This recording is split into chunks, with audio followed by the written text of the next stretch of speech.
नागपूरमध्ये होणार आहे संघ विरुद्ध भाजप. सविस्तर सांगतो. नागपूरचा प्रभाग क्रमांक 22, जिथे सरसंघचालक राहतात, जे संघाचं मुख्यालय आहे आणि जो भाजपचा अभेद्य बालेकिल्ला मानला जातो, तिथेच आता भाजपला एका 25 वर्षाच्या तरुण स्वयंसेवकाने आवाहन दिलंय. भाजपच्या निष्क्रियतेचा पंचनामा करणारा हा तरुण कोण आणि संघाच्या गटात भाजपची कोंडी का झालीये?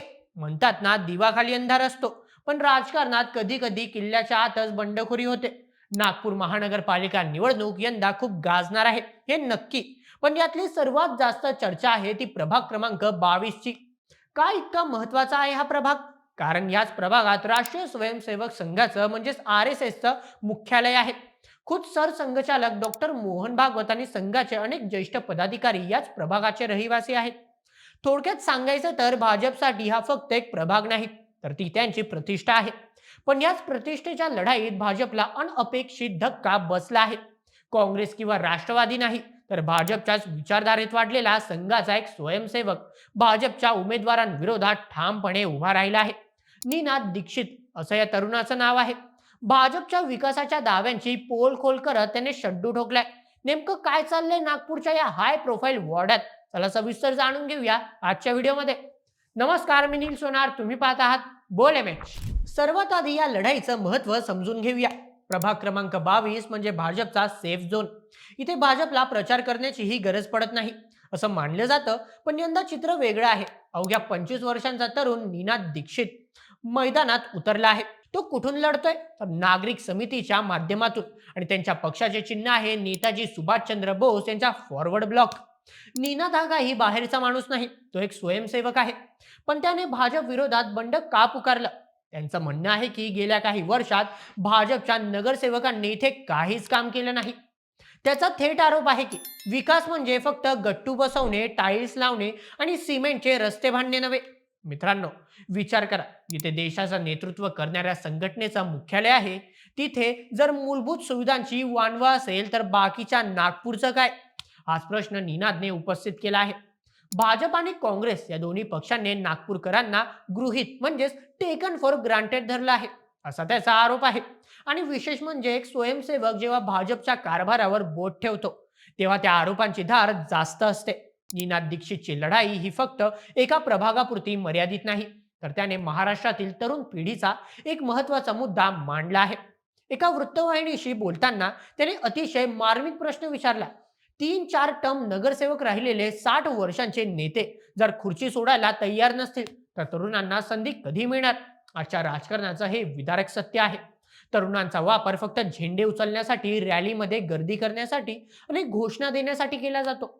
पण जेव्हा तिकीट देण्याची वेळ येते, तेव्हा पुन्हा तेच प्रस्थापित चेहरे समोर येतात.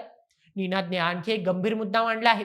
महाविद्यालयीन निवडणुकांचा अभाव. महाराष्ट्रात गेल्या अनेक वर्षांपासून कॉलेज इलेक्शन बंद आहेत. त्यामुळे तरुणांना राजकारणाची पहिली पायरीच चढता येत नाही. मग त्यांनी राजकारणात यायचं तरी कसं? नेमकं याच वैफल्यग्रस्तेतून निनादने नागरिक समितीचा मार्ग निवडला आहे. व्यवस्थेत बदल हवा असेल तर बाहेर राहून चालणार नाही, आता उतरावं लागेल, या भूमिकेतून तो लढतोय. त्याची उमेदवारी ही बंडखोरी आहे का?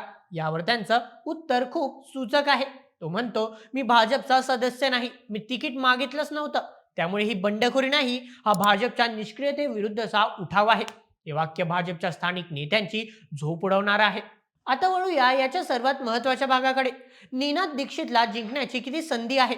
तो अधिकृतपणे संघाचा पाठिंबा असल्याचा दावा करत नाही, पण त्याने एक विधान केले जे खूप महत्वाचं आहे. तो म्हणतो, अनेक स्वयंसेवक शांतपणे माझ्या पाठीशी उभे आहेत. हे सायलेंट सपोर्ट भाजपसाठी धोक्याची घंटा आहे का? कारण संघ स्वयंसेवक हे अत्यंत शिस्तप्रिय असतात. हे सहसा उघडपणे भाजपच्या विरोधात जात नाही. पण जर प्रभाग क्रमांक 22 मधील स्वयंसेवकांनाच भाजपचा कारभार पटत नसेल आणि ते निनादला छुपे समर्थन देत असतील, तर भाजपच्या पायाखालची वाळू सरकली आहे असं समजावं लागेल. हा प्रभाग नेहमीच भाजपसाठी केक वॉक राहिला आहे, पण यावेळी तिथे लढत होते. एकीकडे भाजपची प्रचंड यंत्रणा, पैसा आणि नेत्यांची फौज, दुसरीकडे एक 25 वर्षाचा तरुण, नागरिक समिती आणि परिवर्तनाची हाक. हे केवळ निवडणुकीचं गणित नाही, तर ही एक वैचारिक लढाई बनली आहे. प्रस्थापित विरुद्ध विस्थापित आणि जुने नेते विरुद्ध तरुण रक्त, असा हा संघर्ष आहे. थोडक्यात सांगायचं तर नागपूरच्या प्रभाग क्रमांक 22 मध्ये आता निकाल काय लागतो यापेक्षा भाजपला एका तरुणाने प्रश्न विचारण्याची हिंमत दाखवली आहे, हे जास्त महत्वाचं आहे मित्रांनो. नीनाद दीक्षितचा हा प्रयोग यशस्वी झाला तर महाराष्ट्रातील इतर शहरांमध्येही नागरिक समित्या आणि तरुण उमेदवार पुढे येऊ शकतात. तुम्हाला काय वाटतं, एका 25 वर्षाच्या तरुणाने प्रस्थापित पक्षांना दिलेले हे आवाहन योग्य आहे का, आणि भाजपला खरोखरच आत्मचिंतन करण्याची गरज आहे का? तुमची रोखठोक मत खाली कमेंटमध्ये आम्हाला नक्की कळवा आणि अशाच व्हिडिओसाठी सबस्क्राईब करा बोल एम एच आपल्या युट्यूब चॅनलला. धन्यवाद.